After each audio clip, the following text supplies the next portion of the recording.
ਸਤਿ ਸ੍ਰੀ ਅਕਾਲ। ਸ਼ਾਹ ਮੁਹੰਮਦ ਪੰਜਾਬੀ ਦਾ ਇੱਕ ਪ੍ਰਸਿੱਧ ਤੇ ਹਰਮਨ ਪਿਆਰਾ ਕਵੀ ਹੈ। ਇਹ ਆਪਣੀ ਇੱਕੋ ਇੱਕ ਰਚਨਾ ਜੰਗਨਾਮਾ ਸਿੰਘਾਂ ਤੇ ਫਰੰਗੀਆਂ ਕਰਕੇ ਪੰਜਾਬੀ ਜਗਤ ਵਿੱਚ ਅਮਰ ਪਦਵੀ ਪਾ ਗਿਆ ਹੈ। ਇਸ ਦਾ ਜਨਮ 1782 ਦੇ ਲਗਭਗ ਵਡਾਲਾ ਵੀਰਮ ਨਾਂ ਦੇ ਪਿੰਡ ਵਿੱਚ ਹੋਇਆ। ਇਹ ਪਿੰਡ ਜ਼ਿਲ੍ਹਾ ਅੰਮ੍ਰਿਤਸਰ ਵਿੱਚ ਹੈ। ਸ਼ਾਹ ਮੁਹੰਮਦ ਤਕਰੀਬਨ 80-82 ਸਾਲ ਦੀ ਲੰਮੀ ਉਮਰ ਭੋਗ ਕੇ ਇਸੇ ਪਿੰਡ ਵਿੱਚ ਹੀ ਚਲਾਣਾ ਕਰ ਗਿਆ। ਕਈ ਲੋਕ ਇਸ ਨੂੰ ਵਟਾਲੇ ਦਾ ਵਸਨੀਕ ਵੀ ਦੱਸਦੇ ਹਨ, ਪਰੰਤੂ ਪਹਿਲਾ ਖਿਆਲ ਵਧੇਰੇ ਠੀਕ ਜਾਪਦਾ ਹੈ, ਕਿਉਂਕਿ ਕਵੀ ਦੇ ਆਪਣੇ ਹੀ ਸ਼ਬਦਾਂ ਵਿੱਚ ਇਸ ਦੀ ਪ੍ਰੋੜਤਾ ਹੋ ਜਾਂਦੀ ਹੈ। ਜਿਵੇਂ ਇੱਕ ਰੋਜ਼ ਵਡਾਲੇ ਦੇ ਵਿੱਚ ਬੈਠੇ ਚੱਲੀ ਆਣ ਅੰਗਰੇਜ਼ ਦੀ ਬਾਤ ਆਈ, ਸਾਨੂੰ ਆਖਿਆ ਹੀਰੇ ਤੇ ਨੂਰ ਖਾਂ ਨੇ, ਜਿਨ੍ਹਾਂ ਨਾਲ ਸਾਡੀ ਮੁਲਾਕਾਤ ਆਈ। ਸ਼ਾਹ ਮੁਹੰਮਦ ਕੁਰੈਸ਼ੀ ਜ਼ਾਤ ਦਾ ਮੁਸਲਮਾਨ ਸੀ। ਇਸ ਦੇ ਵੱਡੇ ਵਡੇਰੇ ਮੁਗਲ ਬਾਦਸ਼ਾਹਾਂ ਦੇ ਸਮੇਂ ਕਾਜ਼ੀ ਤੇ ਕਾਰਦਾਰ ਲੱਗੇ ਹੋਏ ਸਨ। ਸਿੱਖ ਰਾਜ ਦੇ ਸਮੇਂ ਵੀ ਇਸ ਦੇ ਕਈ ਸੰਬੰਧੀ ਮਹਾਰਾਜਾ ਰਣਜੀਤ ਸਿੰਘ ਦੇ ਤੋਪਖਾਨੇ ਵਿੱਚ ਉੱਚੀ ਪਦਵੀਆਂ ਤੇ ਕੰਮ ਕਰ ਰਹੇ ਸਨ। ਉਂਝ ਵੀ ਮਹਾਰਾਜਾ ਰਣਜੀਤ ਸਿੰਘ ਦਾ ਰਾਜ ਅਸਲੀ ਅਰਥਾਂ ਵਿੱਚ ਪੰਜਾਬੀਆਂ ਦਾ ਸਾਂਝਾ ਰਾਜ ਸੀ, ਜਿਸ ਵਿੱਚ ਹਿੰਦੂ, ਸਿੱਖ, ਮੁਸਲਮਾਨ ਆਦਿ ਸਾਰੀਆਂ ਕੌਮਾਂ ਦੇ ਲੋਕ ਪੂਰਨ ਆਜ਼ਾਦੀ ਅਤੇ ਖੁਸ਼ਹਾਲੀ ਮਾਣਦੇ ਸਨ। ਇਹਨਾਂ ਕਾਰਨਾਂ ਕਰਕੇ ਸ਼ਾਹ ਮੁਹੰਮਦ ਦੀ ਇਸ ਰਾਜ ਨਾਲ ਡੂੰਘੀ ਹਮਦਰਦੀ ਸੀ। 27 ਜੂਨ 1839 ਨੂੰ ਮਹਾਰਾਜਾ ਰਣਜੀਤ ਸਿੰਘ ਚਲਾਣਾ ਕਰ ਗਏ। ਉਹਨਾਂ ਦੇ ਅੱਖਾਂ ਮੀਟਦਿਆਂ ਹੀ ਲਾਹੌਰ ਦਰਬਾਰ ਦੇ ਅਮੀਰ, ਵਜ਼ੀਰ ਤੇ ਹੋਰ ਉੱਚ ਅਧਿਕਾਰੀ ਆਪਣੀਆਂ ਨਿੱਜੀ ਜਗੀਰਾਂ ਦੇ ਲਾਲਚ ਵਿੱਚ ਆ ਕੇ ਰਾਜ ਧਰੋਹੀ ਬਣ ਗਏ ਤੇ ਸਿੱਖ ਰਾਜ ਨੂੰ ਤਬਾਹ ਕਰਨ ਲਈ ਅੰਗਰੇਜ਼ਾਂ ਨਾਲ ਸਾਜ਼ਬਾਜ਼ ਕਰਨ ਲੱਗ ਪਏ। ਇਸ ਦਾ ਨਤੀਜਾ ਇਹ ਹੋਇਆ ਕਿ ਸਿੰਘਾਂ ਨੇ ਅੰਗਰੇਜ਼ਾਂ ਵਿੱਚ ਲੜਾਈ ਛਿੜ ਪਈ। ਸਿੱਖ ਫੌਜਾਂ ਬੇਸ਼ੱਕ ਬੜੀ ਬਹਾਦਰੀ ਨਾਲ ਲੜੀਆਂ, ਪਰ ਉਹਨਾਂ ਦੇ ਆਗੂ ਕਮਾਂਡਰ ਤੇਜਾ ਸਿੰਘ, ਲਾਲ ਸਿੰਘ ਤੇ ਗੁਲਾਬ ਸਿੰਘ ਆਦਿ ਅੰਦਰੇ ਅੰਦਰ ਅੰਗਰੇਜ਼ਾਂ ਨਾਲ ਮਿਲੇ ਹੋਏ ਹੋਣ ਕਾਰਨ ਉਹ ਹਾਰ ਗਈਆਂ।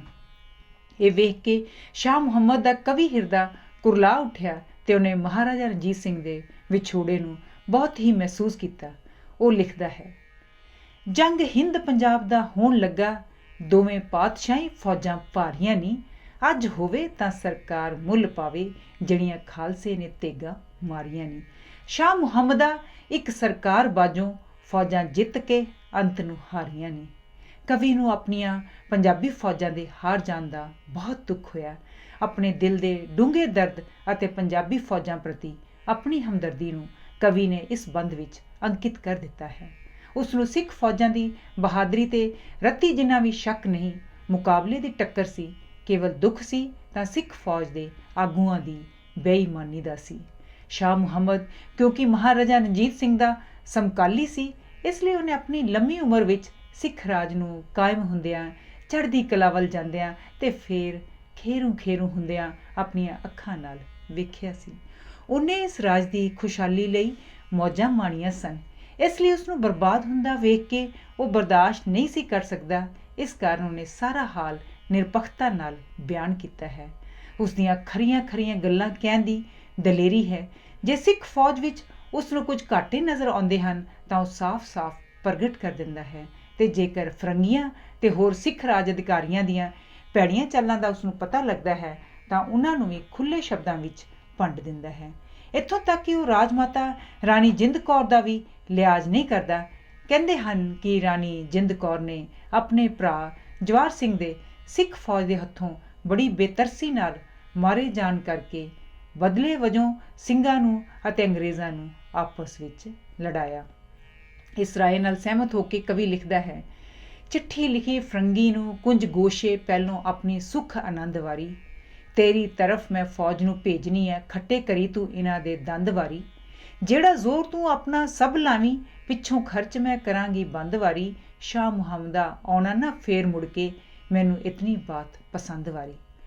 ਸ਼ਾਹ ਮੁਹੰਮਦ ਨੂੰ ਆਪਣੇ ਪਿਆਰੇ ਦੇਸ਼ ਪੰਜਾਬ ਨਾਲ ਬਹੁਤ ਪਿਆਰ ਸੀ।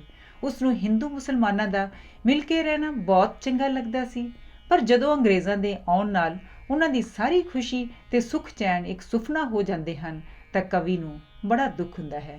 ਉਹ ਪੰਜਾਬ ਵਿੱਚ ਅੰਗਰੇਜ਼ਾਂ ਦੇ ਆਉਣ ਤੇ ਦੁੱਖ ਪ੍ਰਗਟ ਕਰਦਾ ਹੋਇਆ ਕਹਿੰਦਾ ਹੈ, ਰਾਜੀ ਬਹੁਤ ਰਹਿੰਦੇ ਮੁਸਲਮਾਨ ਹਿੰਦੂ, ਸਿਰ ਦੋਹਾਂ ਉੱਤੇ ਆਫਤ ਆਈ, ਸ਼ਾਹ ਮੁਹੰਮਦਾ ਵਿੱਚ ਪੰਜਾਬ ਦੇ ਜੀ, ਕਦੇ ਨਹੀਂ ਸੀ ਤੀਸਰੀ ਜਾਤ ਆਈ। ਕਵੀ ਦੀ ਇਤਿਹਾਸਿਕ ਸੂਝ ਵੀ ਬੜੀ ਉੱਚ ਪਾਏ ਦੀ ਹੈ। ਉਸ ਦੀ ਰਚਨਾ ਵਿੱਚ ਬਿਆਨ ਕੀਤੀ ਹਰ ਇੱਕ ਘਟਨਾ, ਉਸ ਦੇ ਵਾਪਰਨ ਦਾ ਸਮਾਂ ਤੇ ਸਥਾਨ ਆਦਿ ਅੱਜ ਦੀ ਇਤਿਹਾਸਕ ਖੋਜ ਅਨੁਸਾਰ ਠੀਕ ਸਾਬਤ ਹੁੰਦੇ ਹਨ। ਉਸ ਦੇ ਬਿਆਨ ਕੀਤੇ ਲੜਾਈਆਂ ਦੇ ਹਾਲ ਸੱਚਾਈ ਦੀ ਕਸਵੱਟੀ 'ਤੇ ਪੂਰੇ ਉਤਰਦੇ ਹਨ। ਸ਼ਾਹ ਮੁਹੰਮਦ ਦੀ ਰਚਨਾ ਤੋਂ ਸਪਸ਼ਟ ਹੁੰਦਾ ਹੈ ਕਿ ਉਸ ਦੀ ਮੁਸਲਮਾਨੀ ਤੇ ਹਿੰਦੂ ਇਤਿਹਾਸ ਮਿਥਿਹਾਸ ਬਾਰੇ ਜਾਣਕਾਰੀ ਵੀ ਬਹੁਤ ਵਿਸ਼ਾਲ ਹੈ। ਜੇ ਇੱਕ ਪਾਸੇ ਉਹ ਸ਼ਦਾਦ, ਨਮਰੂਦ, ਫਿਰੌਨ, ਅਕਬਰ ਬਾਦਸ਼ਾਹ, ਅਲੀ ਅਕਬਰ, ਜੈਮਲ ਫੱਤਾ, ਮੀਰ ਦਾਦ ਚੌਹਾਨ ਅਤੇ ਦੁੱਲੇ ਭੱਟੀ ਆਦਿ ਦੇ ਥਾਂ-ਥਾਂ 'ਤੇ ਹਵਾਲੇ ਦਿੰਦਾ ਹੈ, ਤਾਂ ਦੂਜੇ ਪਾਸੇ ਕੌਰਵ, ਪਾਂਡਵਾਂ, ਰਾਜਾ ਭੋਜ ਤੇ ਰਾਵਣ ਆਦਿ ਹਿੰਦੂ ਇਤਿਹਾਸਕ ਵਿਅਕਤੀਆਂ ਦੀਆਂ ਮਿਸਾਲਾਂ ਵੀ ਦਿੰਦਾ ਹੈ। ਇਸ ਤੋਂ ਸਿੱਧ ਹੁੰਦਾ ਹੈ ਕਿ ਕਵੀ ਸ਼ਾਹ ਮੁਹੰਮਦ ਚੰਗਾ ਪੜ੍ਹਿਆ ਲਿਖਿਆ ਵਿਦਵਾਨ ਸੀ ਤੇ ਉਸ ਦਾ ਗਿਆਨ ਭੰਡਾਰ ਸਰਬਪੱਖੀ ਸੀ। ਸ਼ਾਹ ਮੁਹੰਮਦ ਨੇ ਆਪਣੀ ਰਚਨਾ ਲਈ ਬੈਂਤ ਛੰਦ ਵਰਤਿਆ ਹੈ। ਇਹ ਪੰਜਾਬੀਆਂ ਦਾ ਬੜਾ ਪਿਆਰਾ ਛੰਦ ਹੈ ਕਿਉਂਕਿ ਇਸ ਨੂੰ ਬੜੀ ਆਸਾਨੀ ਨਾਲ ਗਾਇਆ ਜਾ ਸਕਦਾ ਹੈ।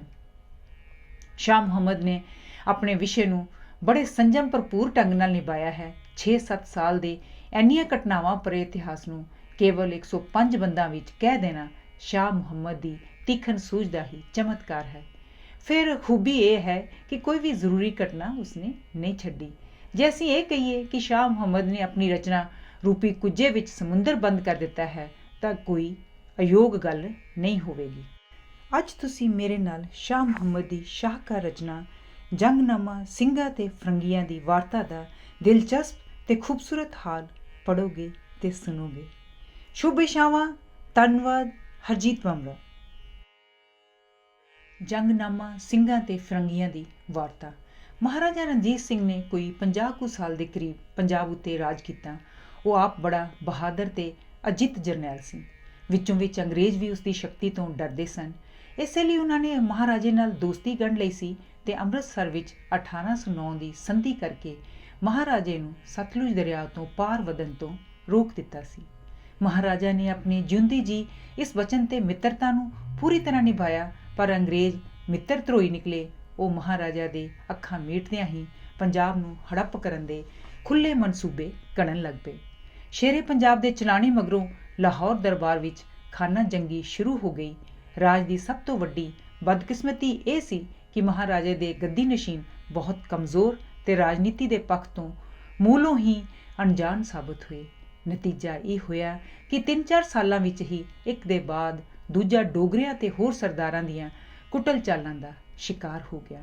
ਮਹਾਰਾਜਾ ਰਣਜੀਤ ਸਿੰਘ ਦੀ ਮੌਤ ਪਿੱਛੋਂ ਉਸ ਦਾ ਸਭ ਤੋਂ ਵੱਡਾ ਲੜਕਾ ਖੜਕ ਸਿੰਘ ਰਾਜਗੱਦੀ ਤੇ ਬੈਠਾ, ਪਰ ਉਹ ਬੜਾ ਸਿੱਧਾ ਸਾਦਾ ਤੇ ਸਾਧੂ ਸੁਭਾਅ ਸੀ।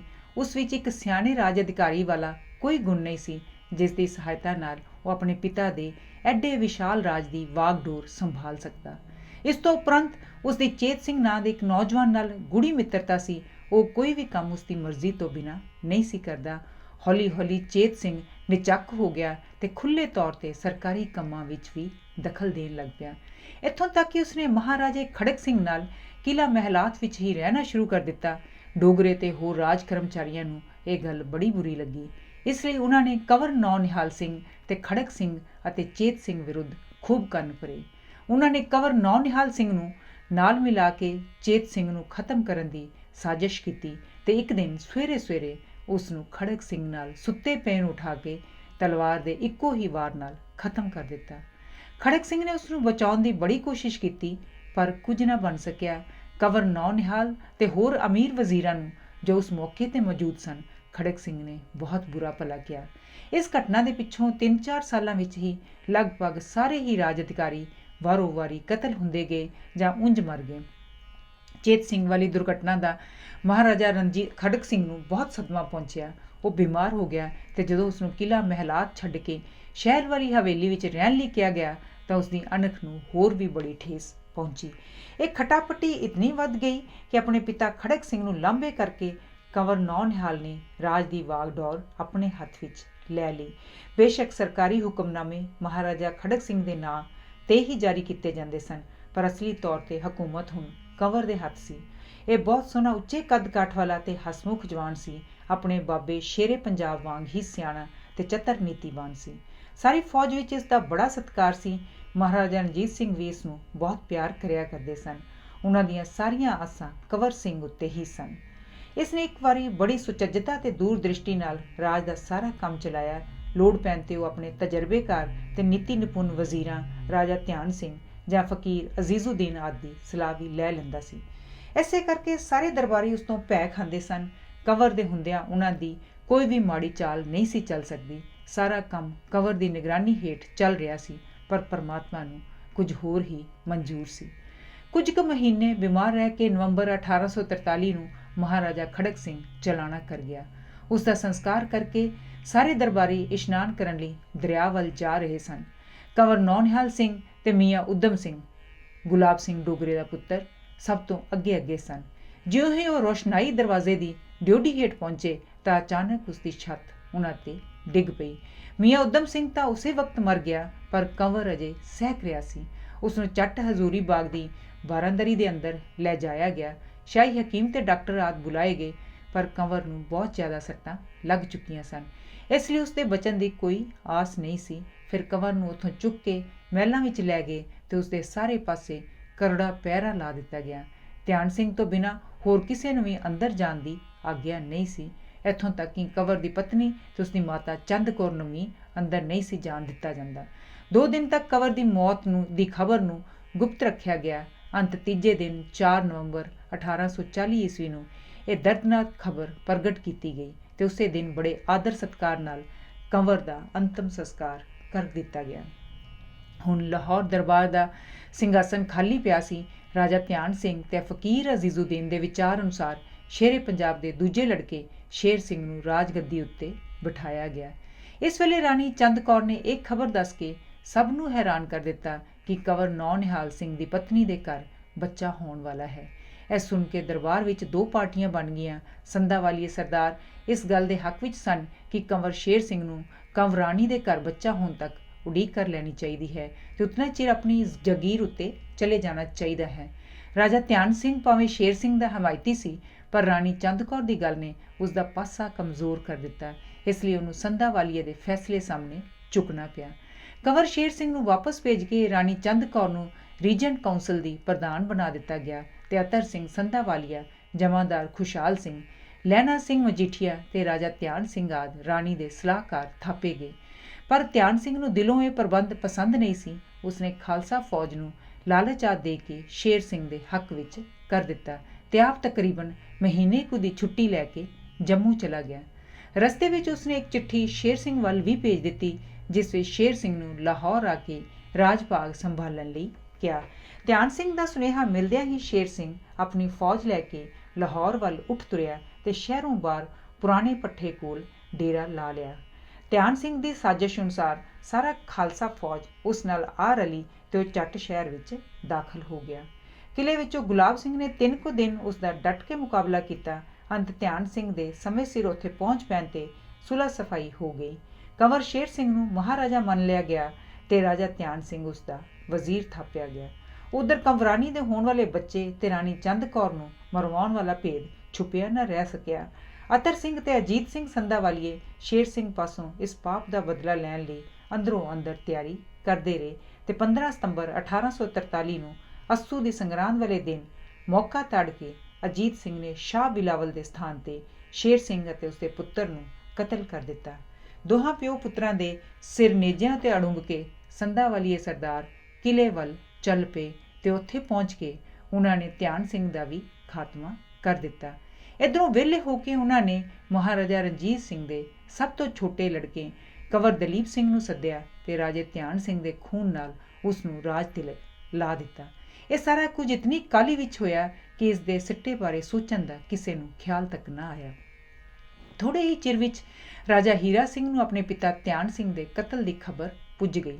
ਉਹ ਚੱਟ ਖਾਲਸਾ ਫੌਜ ਕੋਲ ਪਹੁੰਚ ਗਿਆ ਤੇ ਬੜੇ ਦਿਲ ਟੁੰਬਵੇਂ ਢੰਗ ਨਾਲ ਆਪਣੇ ਪਿਤਾ ਦੇ ਕਤਲ ਦੀ ਖਬਰ ਉਹਨਾਂ ਨੂੰ ਦੱਸੀ। ਫਿਰ ਉਹਨੇ ਸਾਰੀ ਫੌਜ ਨਾਲ ਲੈ ਕੇ ਕਿਲੇ ਨੂੰ ਘੇਰ ਲਿਆ। ਸੰਧਾਵਾਲੀਏ ਸਰਦਾਰ ਬਹੁਤ ਸਮਾਂ ਫੌਜ ਦਾ ਮੁਕਾਬਲਾ ਨਾ ਕਰ ਸਕੇ ਤੇ ਲੜਦੇ ਹੋਏ ਸ਼ਹੀਦੀਆਂ ਪਾ ਗਏ। ਕਵੀ ਸ਼ਾਹ ਮੁਹੰਮਦ ਨੇ ਇਹਨਾਂ ਦੀ ਦਲੇਰੀ ਅਤੇ ਬਹਾਦਰੀ ਨੂੰ ਬਹੁਤ ਸਲਾਹਿਆ ਹੈ। ਇਸ ਕਤਲੇਆਮ ਤੋਂ ਪਿੱਛੋਂ ਕੰਵਰ ਦਲੀਪ ਸਿੰਘ ਨੂੰ ਰਾਜਗੱਦੀ ਉੱਤੇ ਬਿਠਾਇਆ ਗਿਆ ਤੇ ਹੀਰਾ ਸਿੰਘ ਨੂੰ ਉਸ ਦਾ ਵਜ਼ੀਰ ਥਾਪਿਆ ਗਿਆ। ਹੀਰਾ ਸਿੰਘ ਆਪਣੇ ਪਿਤਾ ਵਾਂਗ ਚੁਸਤ ਚਲਾਕ ਤੇ ਨੀਤੀਵਾਨ ਸੀ, ਪਰ ਉਸ ਵਿੱਚ ਵੱਡਾ ਨੁਕਸ ਇਹ ਸੀ ਕਿ ਉਹ ਬੜਾ ਬਦ ਦਿਮਾਗ ਤੇ ਮੂੜ ਸੀ। ਇਸ ਤੋਂ ਬਿਨਾਂ ਉਹ ਆਪਣੇ ਉਸਤਾਦ ਪੰਡਤ ਜੱਲੇ ਦੇ ਪ੍ਰਭਾਵ ਹੇਠ ਬੁਰੀ ਤਰ੍ਹਾਂ ਫਸਿਆ ਹੋਇਆ ਸੀ। ਜੱਲਾ ਆਪ ਬੜਾ ਆਪਹੁਦਰਾ ਤੇ ਖੁਦਗਰਜ਼ ਸੀ। ਰਾਣੀ ਜਿੰਦਾ ਵੀ ਹੀਰਾ ਸਿੰਘ ਤੇ ਜੱਲੇ ਦੀਆਂ ਆਪਹੁਦਰੀਆਂ ਹਰਕਤਾਂ ਤੋਂ ਬਹੁਤ ਤੰਗ ਆ ਚੁੱਕੀ ਸੀ। ਉਸਨੇ ਆਪਣੇ ਭਰਾ ਜਵਾਹਰ ਸਿੰਘ ਨਾਲ ਮਿਲ ਕੇ ਇਹਨਾਂ ਦੋਹਾਂ ਨੂੰ ਮਰਵਾਉਣ ਦੀ ਸਾਜ਼ਿਸ਼ ਕੀਤੀ। ਇਸ ਗੱਲ ਦੀ ਸੂਹ ਮਿਲਦਿਆਂ ਹੀ ਹੀਰਾ ਸਿੰਘ ਤੇ ਜੱਲਾ ਬਹੁਤ ਸਾਰਾ ਸ਼ਾਹੀ ਖਜ਼ਾਨਾ ਲੈ ਕੇ ਦੌੜ ਪਏ, ਪਰੰਤੂ ਰਾਹ ਵਿੱਚ ਹੀ ਪਕੜੇ ਗਏ ਤੇ ਮਾਰ ਦਿੱਤੇ ਗਏ। ਹੀਰਾ ਸਿੰਘ ਦੇ ਕਤਲ ਮਗਰੋਂ ਜਵਾਹਰ ਸਿੰਘ ਨੂੰ ਵਜ਼ੀਰ ਬਣਾਇਆ ਗਿਆ। ਜਵਾਹਰ ਸਿੰਘ ਨੇ ਆਪਣੀ ਵਜ਼ੀਰੀ ਤੇ ਆਪਣੇ ਭਣੇਵੇਂ ਦੀ ਰਾਜਗੱਦੀ ਨੂੰ ਸੁਰੱਖਿਅਤ ਰੱਖਣ ਲਈ ਮਹਾਰਾਜਾ ਰਣਜੀਤ ਸਿੰਘ ਦੇ ਇੱਕ ਹੋਰ ਲੜਕੇ ਕੰਵਰ ਪਿਸ਼ੌਰਾ ਸਿੰਘ ਨੂੰ, ਜੋ ਸਰਹੱਦੀ ਇਲਾਕੇ ਵਿੱਚ ਲੁਕਿਆ ਹੋਇਆ ਸੀ, ਮਰਵਾ ਦਿੱਤਾ। ਇਹ ਵੇਖ ਕੇ ਖਾਲਸਾ ਫੌਜ ਦੇ ਸਰਦਾਰਾਂ ਨੂੰ ਬਹੁਤ ਗੁੱਸਾ ਆਇਆ। ਸੋ ਫੌਜੀ ਸਰਦਾਰਾਂ ਨੇ ਇੱਕ ਸਪੈਸ਼ਲ ਕੈਂਪ ਲਗਾ ਕੇ ਜਵਾਹਰ ਸਿੰਘ ਨੂੰ ਸੱਦ ਭੇਜਿਆ ਤੇ ਮੌਕਾ ਤਾੜ ਕੇ ਉਹਨੂੰ ਪਾਰ ਬੁਲਾ ਦਿੱਤਾ। ਜਦੋਂ ਰਾਣੀ ਜਿੰਦਾ ਨੂੰ ਆਪਣੇ ਭਰਾ ਦੇ ਕਤਲ ਦੀ ਖਬਰ ਮਿਲੀ ਤਾਂ ਉਹ ਉੱਚੀ ਉੱਚੀ ਰੋ ਕੇ ਵਿਰਲਾਪ ਕਰਨ ਲੱਗੀ, ਪਰ ਫੌਜੀ ਸਿਪਾਹੀ ਉਸ ਸਮੇਂ ਇਤਨੇ ਪੁੱਤਰੇ ਹੋਏ ਸਨ ਕਿ ਉਹ ਰਾਣੀ ਨੂੰ ਹੌਸਲਾ ਦੇਣ ਦੀ ਥਾਂ ਉਸਦੇ ਦੁੱਖ ਦਾ ਮਜ਼ਾਕ ਉਡਾਉਣ ਲੱਗ ਪਏ। ਅਸਲ ਵਿੱਚ ਇਹ ਸਾਰੀ ਸ਼ਰਾਰਤ ਜੜ ਜੰਮੂ ਵਿੱਚ ਬੈਠੇ ਗੁਲਾਬ ਸਿੰਘ ਦੀ ਸੀ, ਜਿਸ ਨੇ ਖਾਲਸਾ ਫੌਜ ਨੂੰ ਉਕਸਾ ਕੇ ਇਹ ਕੰਮ ਕੀਤਾ ਸੀ। ਰਾਣੀ ਜਿੰਦਾ ਨੂੰ ਜਦੋਂ ਗੁਲਾਬ ਸਿੰਘ ਦੀ ਇਸ ਚਲਾਕੀ ਦਾ ਪਤਾ ਲੱਗਾ ਤਾਂ ਉਸਨੇ ਆਪਣੀ ਕੁਝ ਕੁ ਫੌਜ ਗੁਲਾਬ ਸਿੰਘ ਨੂੰ ਪਕੜਨ ਲਈ ਜੰਮੂ ਵੱਲ ਭੇਜੀ, ਪਰ ਉਹ ਬੜਾ ਚਲਾਕ ਸੀ। ਉਹਨੇ ਮਿੱਠੀਆਂ ਮਿੱਠੀਆਂ ਗੱਲਾਂ ਕਰਕੇ ਫੌਜ ਦਾ ਸਾਰਾ ਗੁੱਸਾ ਠੰਡਾ ਕਰ ਦਿੱਤਾ ਤੇ ਉਸਦੇ ਨਾਲ ਹੀ ਲਾਹੌਰ ਆ ਗਿਆ। ਰਾਣੀ ਜਿੰਦਾ ਨੇ ਜਦੋਂ ਗੁਲਾਬ ਸਿੰਘ ਦੀ ਨਰਮੀ ਦੇਖੀ ਤਾਂ ਉਸਨੂੰ ਆਪਣਾ ਹਿੱਤੂ ਸਮਝ ਕੇ ਵੱਡਾ ਵਜ਼ੀਰ ਬਣਨ ਲਈ ਕਿਹਾ, ਪਰ ਗੁਲਾਬ ਸਿੰਘ ਦਾ ਮਨ ਚੋਰ ਸੀ। ਉਸਨੂੰ ਆਪਣੀਆਂ ਕੁਟਲ ਚਾਲਾਂ ਦੇ ਉਗੜ ਆਉਣ ਦਾ ਡਰ ਸੀ, ਇਸ ਲਈ ਉਹ ਕਿਸੇ ਨਾ ਕਿਸੇ ਤਰ੍ਹਾਂ ਇਨਕਾਰ ਕਰਕੇ ਤੇ ਜਾਨ ਬਚਾ ਕੇ ਮੁੜ ਜੰਮੂ ਚਲਾ ਗਿਆ ਤੇ ਉੱਥੇ ਹੀ ਬੈਠਾ ਅੰਦਰੇ ਅੰਦਰ ਅੰਗਰੇਜ਼ਾਂ ਨਾਲ ਸਾਜ਼ਬਾਜ਼ ਕਰਦਾ ਰਿਹਾ। ਪਰੰਤੂ ਰਾਣੀ ਜਿੰਦਾ ਨੂੰ ਇਹਨਾਂ ਚਾਲਾਂ ਦੀ ਕੋਈ ਖਾਸ ਸਮਝ ਨਹੀਂ ਸੀ। ਉਹ ਇੱਕ ਸਧਾਰਨ ਜਿਹੀ ਅਨਪੜ੍ਹ ਜੱਟੀ ਸੀ। ਉਸਨੂੰ ਖਾਲਸਾ ਫੌਜ ਉੱਤੇ ਆਪਣੇ ਭਰਾ ਦੇ ਕਤਲ ਦਾ ਬਹੁਤ ਗੁੱਸਾ ਸੀ, ਇਸ ਲਈ ਉਹਦੇ ਮਨ ਵਿੱਚ ਫੌਜ ਪਾਸੋਂ ਬਦਲਾ ਲੈਣ ਦੀ ਭਾਵਨਾ ਬੜੀ ਤੀਬਰ ਹੋ ਗਈ ਸੀ। ਜਿੰਨਾ ਕੋਹ ਕੇ ਮਾਰਿਆ ਵੀਰ ਮੇਰਾ, ਮੈਂ ਤਾਂ ਖੁਆਵਾਂਗੀ ਉਹਨਾਂ ਦੀਆਂ ਜੁੰਡੀਆਂ ਨਹੀਂ। ਸ਼ਾਹ ਮੁਹੰਮਦਾ ਪੈਣਗੇ ਵੈਣ ਡੂੰਘੇ, ਜਦੋਂ ਹੋਣ ਪੰਜਾਬਣਾ ਰੰਡੀਆਂ ਨਹੀਂ। ਸੋ ਸ਼ਾਹ ਮੁਹੰਮਦ ਅਨੁਸਾਰ ਰਾਣੀ ਜਿੰਦਾ ਨੇ ਵੀ ਆਪਣੇ ਭਰਾ ਦੀ ਮੌਤ ਦਾ ਬਦਲਾ ਲੈਣ ਵਾਸਤੇ ਅੰਗਰੇਜ਼ਾਂ ਦੇ ਨਾਲ ਗੁਪਤ ਚਿੱਠੀ ਪੱਤਰ ਕਰਨਾ ਸ਼ੁਰੂ ਕਰ ਦਿੱਤਾ। ਪਰੰਤੂ ਅੱਜ ਦੀ ਇਤਿਹਾਸਕ ਖੋਜ ਅਨੁਸਾਰ ਰਾਣੀ ਜਿੰਦਾ ਉੱਤੇ ਲਾਇਆ ਗਿਆ ਇਹ ਦੂਸ਼ਣ ਠੀਕ ਨਹੀਂ। ਅਸਲ ਵਿੱਚ ਇਹੋ ਜਿਹੀਆਂ ਸਾਰੀਆਂ ਗੱਲਾਂ ਰਾਜਾ ਗੁਲਾਬ ਸਿੰਘ ਨੇ ਦਰਬਾਰ ਲਾਹੌਰ ਵਿਦਾ ਵਕਾਰ ਨਸ਼ਟ ਕਰਨ ਤੇ ਉਸਨੂੰ ਸਿੱਖ ਫੌਜ ਵਿੱਚੋਂ ਤੋੜਨ ਲਈ ਫੈਲਾਈਆਂ ਸਨ, ਤੇ ਸਿੱਖ ਫੌਜਾਂ ਦੇ ਹਰਾਉਣ ਦੇ ਇਵਜ਼ ਵਿੱਚ ਅੰਗਰੇਜ਼ਾਂ ਨੇ ਉਹਨੂੰ ਜੰਮੂ ਕਸ਼ਮੀਰ ਦਾ ਇਲਾਕਾ ਦੇਣਾ ਕੀਤਾ ਹੋਇਆ ਸੀ। ਇਸ ਲਈ ਉਹ ਆਪਣੀਆਂ ਸਾਰੀਆਂ ਕਮੀਨੀਆਂ ਚਾਲਾਂ ਰਾਣੀ ਜਿੰਦਾ ਦੇ ਸਿਰ ਮੜਦਾ ਰਿਹਾ। ਸ਼ਾਹ ਮੁਹੰਮਦ ਲਿਖਦਾ ਹੈ ਕਿ ਰਾਣੀ ਜਿੰਦਾ ਨੇ ਅੰਗਰੇਜ਼ਾਂ ਨੂੰ ਇਹ ਸਲਾਹ ਦਿੱਤੀ ਕਿ ਪਹਿਲਾਂ ਉਹ ਲਾਹੌਰ ਦਰਬਾਰ ਦੇ ਸਤਲੁਜੋਂ ਪਾਰ ਦੇ ਇਲਾਕੇ ਉੱਤੇ ਕਬਜ਼ਾ ਕਰ ਲੈਣ, ਜਿਸ ਕਾਰਨ ਸਿੱਖ ਫੌਜ ਭੜਕ ਉੱਠੇਗੀ ਤੇ ਗੁੱਸਾ ਖਾ ਕੇ ਅੰਗਰੇਜ਼ਾਂ ਨਾਲ ਲੜਨ ਲਈ ਤਿਆਰ ਹੋ ਜਾਵੇਗੀ। ਲੜਾਈ ਸਮੇਂ ਵੀ ਸਰਦਾਰ ਦਾ ਆਗੂ ਦਿਲੋਂ ਨਹੀਂ ਲੜਨਗੇ, ਕਿਉਂਕਿ ਜੋ ਫੁੱਟ ਫੌਜ ਵਿੱਚ ਫੁੱਟ ਪਾ ਦਿੱਤੀ ਜਾਵੇਗੀ। ਲੜਾਈ ਦੀ ਤਿਆਰੀ। ਜਦੋਂ ਲੰਡਨ ਵਿੱਚ ਈਸਟ ਇੰਡੀਆ ਕੰਪਨੀ ਨੂੰ ਰਾਣੀ ਜਿੰਦਾ ਵੱਲੋਂ ਅਜਿਹਾ ਬੇਨਤੀ ਪੱਤਰ ਮਿਲਿਆ ਤਾਂ ਉਹਨਾਂ ਨੇ ਬਹੁਤ ਸੋਚ ਵਿਚਾਰ ਪਿੱਛੋਂ ਖਾਲਸਿਆਂ ਦੀ ਸ਼ਕਤੀਸ਼ਾਲੀ ਫੌਜ ਨਾਲ ਟੱਕਰ ਲੈਣ ਲਈ ਟੁੰਡੇ ਲਾਰਡ ਹਾਰਡਿੰਗ ਨੂੰ, ਜਿਸ ਦੀ ਵਾਟਰਲੂ ਦੀ ਜੰਗ ਵਿੱਚ ਨੈਪੋਲੀਅਨ ਨਾਲ ਲੜਦਿਆਂ ਹੋਇਆਂ ਬਾਂਹ ਕੱਟੀ ਗਈ ਸੀ, ਚੁਣਿਆ। ਉਹਨੇ ਥੋੜ੍ਹੇ ਹੀ ਸਮੇਂ ਵਿੱਚ ਭਾਰੀ ਜੰਗੀ ਤਿਆਰ ਕੀਤੀ ਤੇ ਪਹਿਲ ਕਰਕੇ ਮੈਦਾਨ ਵਿੱਚ ਆਉਂਦਿਆਂ ਹੀ ਲਾਹੌਰ ਦਰਬਾਰ ਦੇ ਅਧੀਨ ਸਤਲੁਜ ਪਾਰ ਦਾ ਇਲਾਕਾ ਕਬਜ਼ੇ ਵਿੱਚ ਕਰ ਲਿਆ। ਮਹਾਰਾਜਾ ਰਣਜੀਤ ਸਿੰਘ ਦੀ ਫੌਜ ਵਿੱਚ ਕੁਝ ਫਰਾਂਸੀਸੀ ਜਰਨੈਲ ਵੀ ਸਨ।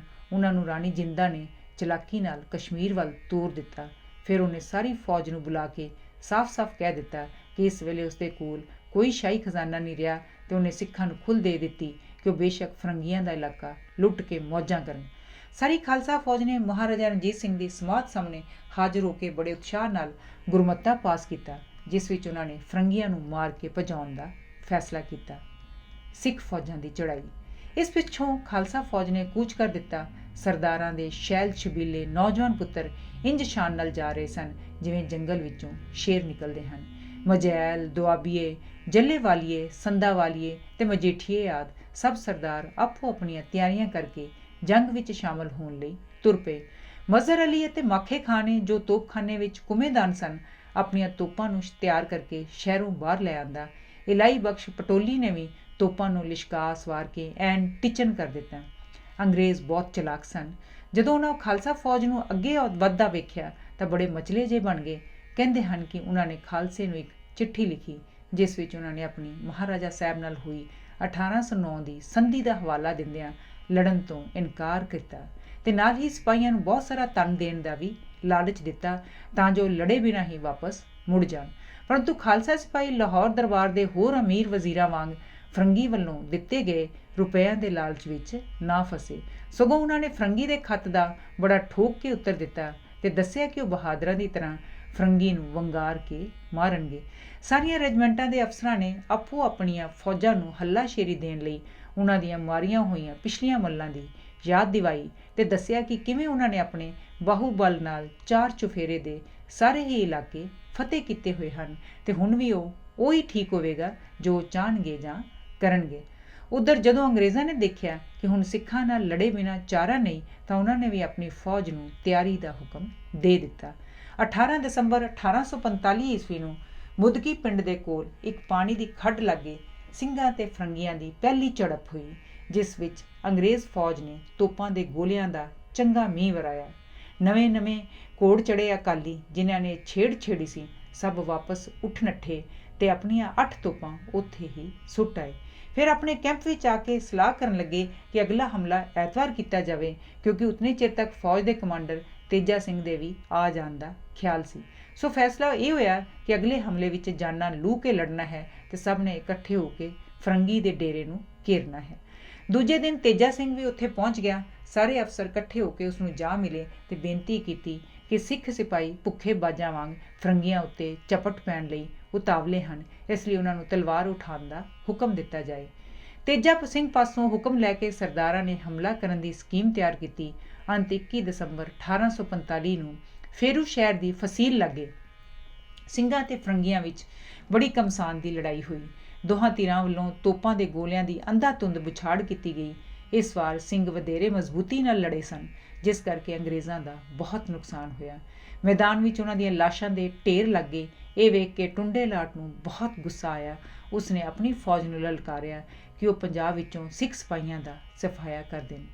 टुंडे लाट दी ललकार सुनदियां ही अंग्रेज़ी फौज वालों बड़ा जबरदस्त हमला किया गया।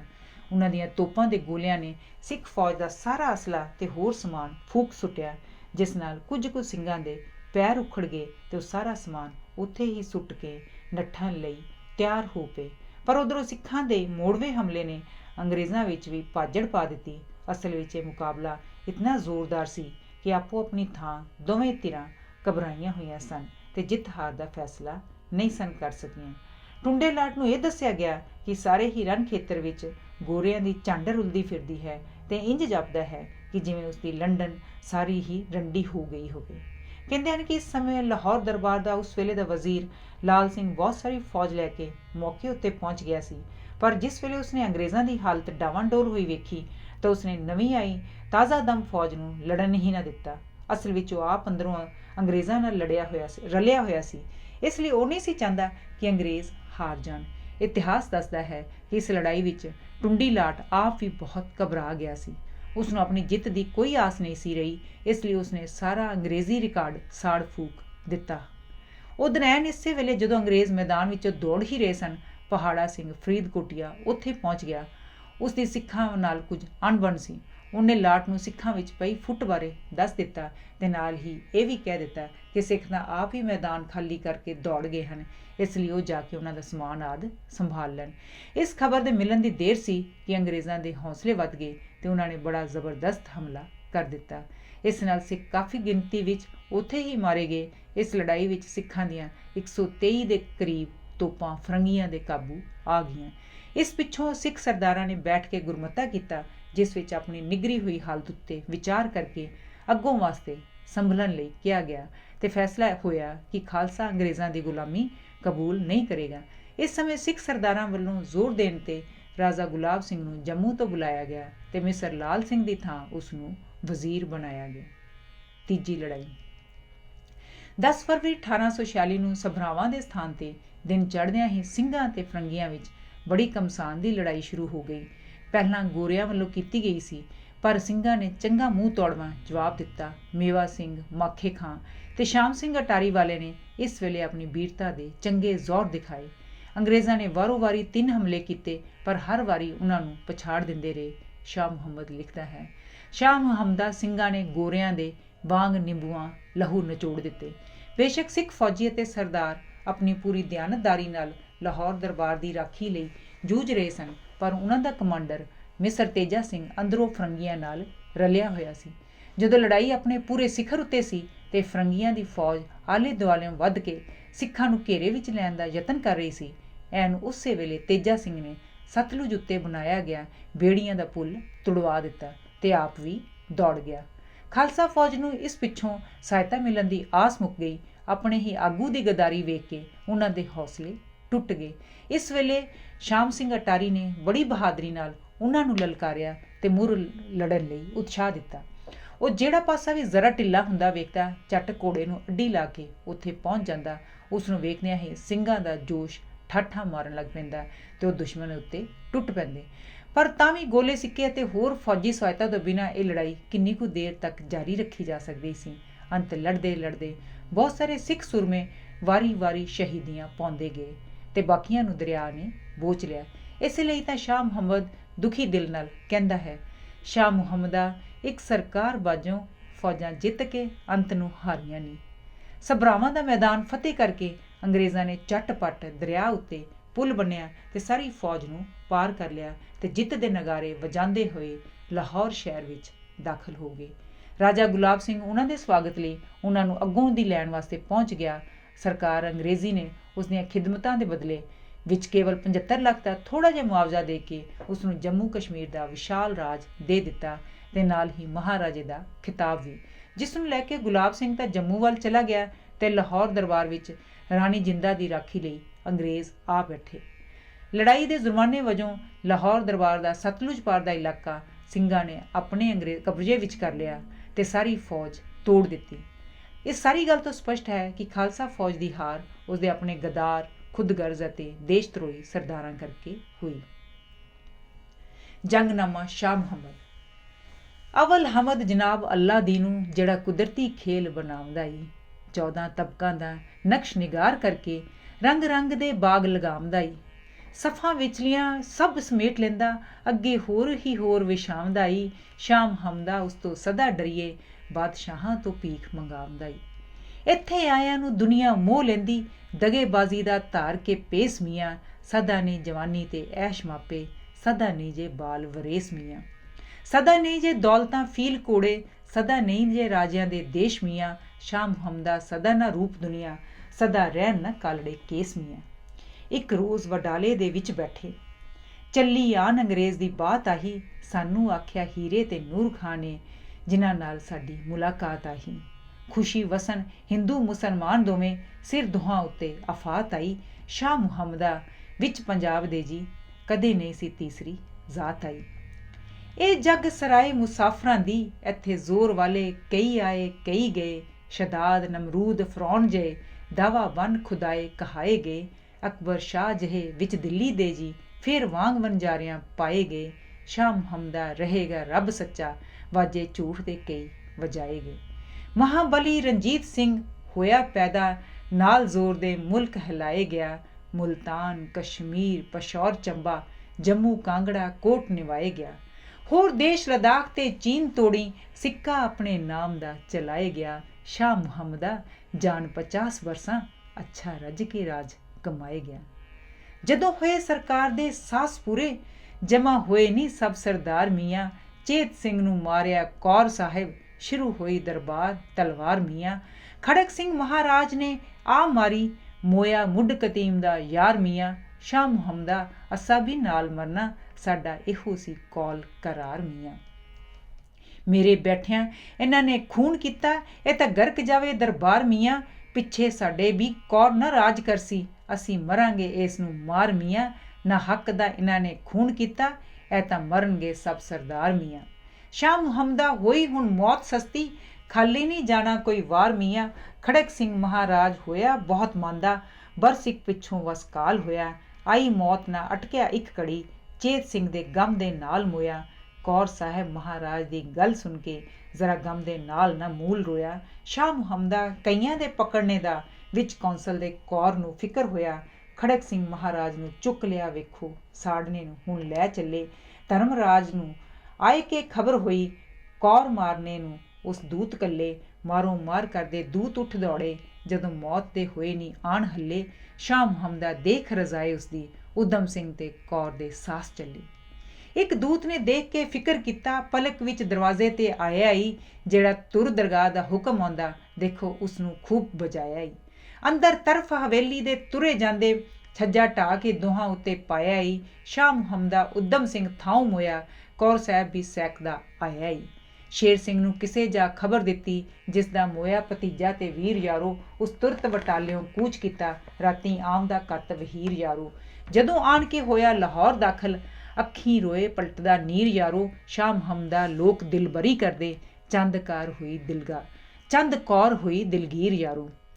ਦਿੱਤੇ ਸੰਤਰੀ ਚਾਰ ਖਲਾਰ ਚੋਰੀ, ਸ਼ੇਰ ਸਿੰਘ ਅੰਦਰ ਅੱਜ ਆਵਣਾ ਜੇ, ਤੁਰਤ ਫੂਕ ਦਿਓ ਤੁਸੀਂ ਕਰਾਬੀਨਾ, ਇੱਕ ਘੜੀ ਦੇ ਵਿੱਚ ਮੁਕਾਵਣਾ ਜੇ। ਸ਼ੇਰ ਸਿੰਘ ਨੂੰ ਰਾਜੇ ਨੇ ਖਬਰ ਦਿੱਤੀ, ਅੰਦਰ ਅੱਜ ਜ਼ਰੂਰ ਨਹੀਂ ਜਾਵਣਾ ਜੇ। ਸ਼ਾਹ ਮੁਹੰਮਦਾ ਅਜੇ ਨਹੀਂ ਜ਼ੋਰ ਤੇਰਾ, ਤੈਨੂੰ ਅਸਾਂ ਹੀ ਅੰਤ ਸਦਾਵਣਾ ਜੇ।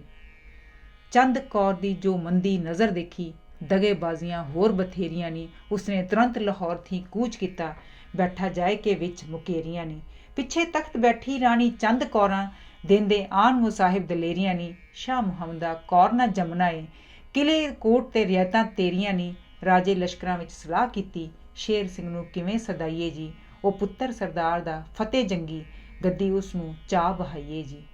ਸਿੰਘਾਂ ਆਖਿਆ ਰਾਜਾ ਜੀ ਹੁਕਮ ਤੇਰਾ, ਜਿਸ ਨੂੰ ਕਹੇ ਸੋ ਫਤਿਹ ਬੁਲਾਈਏ ਜੀ। ਸ਼ਾਹ ਮੁਹੰਮਦਾ ਗੱਲ ਜੋ ਮੂੰਹੋਂ ਕੱਢੇ, ਇਸ ਵਕਤ ਹੀ ਚਾਹ ਮੰਗਾਈਏ ਜੀ।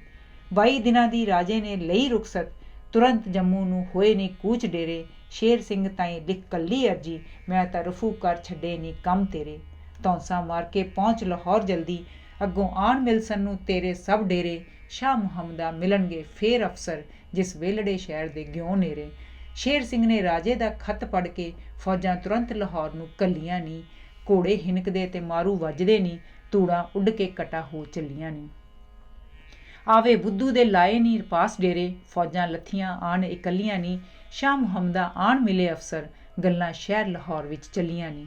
ਸ਼ੇਰ ਸਿੰਘ ਤਾਂ ਬੁੱਧੂ ਦੇ ਆਵਿਓ ਜੀ, ਕਰ ਤੁਰਤ ਲਾਹੌਰ ਵੱਲ ਧਾਇਆ ਈ। ਫਲੇ ਪੜਤਲਾਂ ਨੇ ਅੱਗੇ ਪਾੜ ਕੇ ਜੀ, ਸ਼ੇਰ ਸਿੰਘ ਨੂੰ ਤੁਰੰਤ ਲੰਘਾਇਆ ਈ। ਉਸ ਬਲੀ ਸ਼ਹਿਜ਼ਾਦੇ ਦਾ ਤੇਜ਼ ਭਾਰੀ, ਜਿਸ ਕਿਲੇ ਨੂੰ ਮੋਰਚਾ ਲਾਇਆ ਈ। ਸ਼ਾਹ ਮੁਹੰਮਦਾ ਹਾਰ ਕੇ ਵਿਚਲਿਆਂ ਨੇ ਸ਼ੇਰ ਸਿੰਘ ਨੂੰ ਗੱਦੀ ਬਹਾਇਆ ਈ।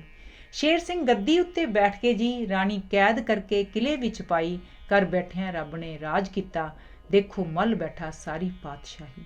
ਬਰਸ ਹੋਇਆ ਜਾਂ ਉਸਨੂੰ ਕੈਦ ਅੰਦਰ, ਰਾਣੀ ਦਿਲ ਦੇ ਵਿੱਚ ਜੋ ਜਿੱਤ ਚਾਹੀ। ਸ਼ਾਹ ਮੁਹੰਮਦਾ ਮਾਰ ਕੇ ਚੰਦ ਕੌਰਾਂ, ਸ਼ੇਰ ਸਿੰਘ ਦੇ ਗਲੋਂ ਬਲਾ ਲਾਹੀ। ਸ਼ੇਰ ਸਿੰਘ ਨੂੰ ਰੱਬ ਨੇ ਰਾਜ ਦਿੱਤਾ, ਲਿਆ ਖੋਹ ਲਾਹੌਰ ਜੋ ਰਾਣੀਆਂ ਥੀ। ਸੰਧਾ ਵਾਲੀਆ ਦੇ ਦੇਸੋਂ ਪੈਰ ਖਿਸਕੇ, ਜਾ ਕੇ ਪੁੱਛਣ ਰਾਹ ਪਧਾਨੀਆਂ ਨੀ। ਮੁੜ ਕੇ ਫੇਰ ਅਜੀਤ ਸਿੰਘ ਲਾਈ ਬਾਜ਼ੀ, ਪੈਦਾ ਹੋਇਆ ਸੀ ਅਸਲ ਸੁਆਣੀਆਂ ਥੀ। ਸ਼ਾਹ ਮੁਹੰਮਦਾ ਜੰਮਿਆ ਅਲੀ ਅਕਬਰ, ਆਂਦਾ ਬਾਪ ਨੂੰ ਕਾਲਿਆ ਪਾਣੀ ਥੀ। ਬਰਸ ਹੋਇਆ ਜਾਂ ਹਾਜ਼ਰੀ ਲੈਣ ਬਦਲੇ, ਡੇਰਾ ਸ਼ਾਹ ਬਿਲਾਵਲ ਲਗਾਮਦਾ ਈ। ਅਜੀਤ ਸਿੰਘ ਗੁੱਜੀ ਕਰਾਬੀਨ ਲੈ ਕੇ ਸ਼ੇਰ ਸਿੰਘ ਨੂੰ ਆਣ ਵਿਖਾਮਦਾ ਈ। ਸਿੱਧੀ ਜਦੋਂ ਸ਼ਹਿਜ਼ਾਦੇ ਨੇ ਨਜ਼ਰ ਕੀਤੀ, ਜਲਦੀ ਨਾਲ ਚਾਹ ਕਲਾ ਦਬਾਮਦਾ ਈ। ਸ਼ਾਹ ਮੁਹੰਮਦਾ ਜ਼ਿਮੀ ਤੇ ਪਿਆ ਤੜਫੇ, ਤੇਗ ਮਾਰ ਕੇ ਸੀਸ ਲੈ ਜਾਮਦਾ ਈ। ਲਹਿਣਾ ਸਿੰਘ ਜੋ ਬਾਗ ਦੀ ਤਰਫ ਆਇਆ, ਅੱਗੇ ਕੌਰ ਤੋਂ ਹੋਮ ਕਰਾਮਦਾ ਈ।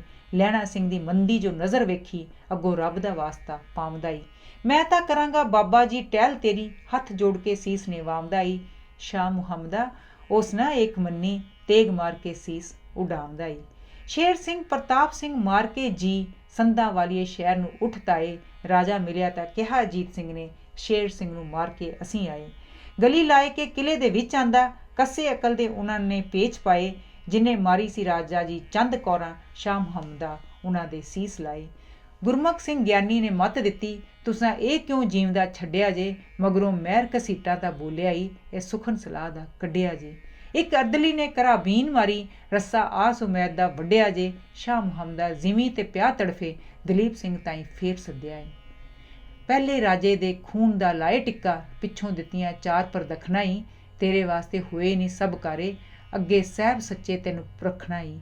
ਸਾਨੂੰ ਘੜੀ ਦੀ ਕੁਝ ਉਮੈਦ ਨਹੀਂ, ਅੱਜ ਰਾਤ ਪ੍ਰਸ਼ਾਦ ਕਿਨੇ ਚਖਣਾ ਈ। ਤੇਰੇ ਵੱਲ ਜੋ ਕਰੇਗਾ ਨਜ਼ਰਮੰਦੀ, ਸ਼ਾਹ ਮੁਹੰਮਦਾ ਕਰਾਂਗੇ ਸਖਣਾ ਈ। ਹੀਰਾ ਸਿੰਘ ਨੂੰ ਰਾਜੇ ਦੀ ਖਬਰ ਹੋਈ, ਸੂਬੇਦਾਰਾਂ ਨੂੰ ਸੱਦ ਕੇ ਤੁਰੰਤ ਚੜਿਆ। ਧੌਂਸਾ ਮਾਰ ਕੇ ਫੌਜ ਲੈ ਨਾਲ ਸਾਰੀ, ਗੁੱਸੇ ਨਾਲੋਂ ਸ਼ਹਿਰ ਦੇ ਵਿੱਚ ਵੜਿਆ। ਰਾਜਪੂਤ ਸੀ ਡੋਗਰਾ, ਬਹੁਤ ਯੋਧਾ, ਸੰਧਾ ਵਾਲੀਏ ਦੇ ਨਾਲ ਬਹੁਤ ਲੜਿਆ। ਸ਼ਾਹ ਮੁਹੰਮਦਾ ਅਜੀਤ ਸਿੰਘ ਮੋਇਆ, ਲੱਦਾ ਲਹਿਣਾ ਸਿੰਘ ਜੋ ਜੀਵਦਾ ਆਨ ਫੜਿਆ।